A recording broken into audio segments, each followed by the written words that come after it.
Hey guys, welcome back to World Mechanics. Our mission here at the garage, guys, is to save you as much money as we can. That's why we make these absolutely free videos. Let's go ahead and start on it now.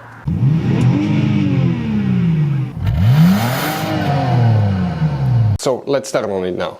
So guys, the speedometer fuses, where you can expect to find them, we will demonstrate on this generation Dodge Ram right here. What you need to do, open the hood. Under the hood you see, that's your car battery here. In front of it, that's your main engine fuse box.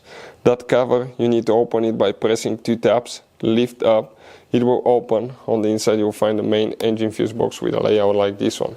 Before we continue, let's explain quickly why it's always a good idea to test fuses and relays. Guys, it's very important to always test your fuses and relays. Why? Sometimes you may think you have a good fuse, guys. It's hard to tell. Look at those fuses, right?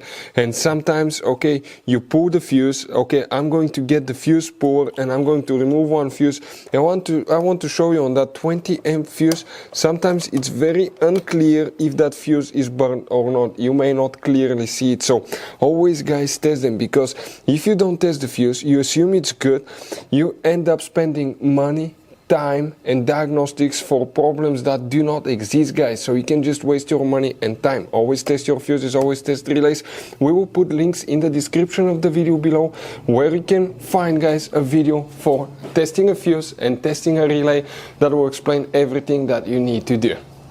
If you guys need to buy any parts, tools for your Dodge Ram, fuses, relays at a really good price, quick shipping, that way you do not waste money and time, we're going to put a link in the description of the video below for your convenience. Please check it out. So, for the speedometer, 3 fuses we need to check. However, guys, make sure to stand till the end. We want to give you one good advice. That way, guys, okay, you're not stuck in the middle of nowhere like we ended being stuck. First fuse, 49, will need to be checked. Next fuse, 84, right here will need to be checked. And the third fuse for the speedometer will be known as fuse number 88, right here. Now, guys, you have all kinds of different fuses and relays. Buy some spare ones, put them in the glove box for a peace of mind. One time we needed a replacement fuse, we couldn't buy one, we were stuck in the middle of nowhere for a few days because of that. So always keep some spare fuses. Thank you guys for watching. Hopefully, guys, the video was helpful. Please do not forget to comment, like, subscribe. That way we can keep making these absolutely free videos. Guys, we have more than 19,000 free repair videos on our YouTube channels that can, guys, save you thousands of dollars in future repairs. Check them out. Thank you guys for watching and see you next time.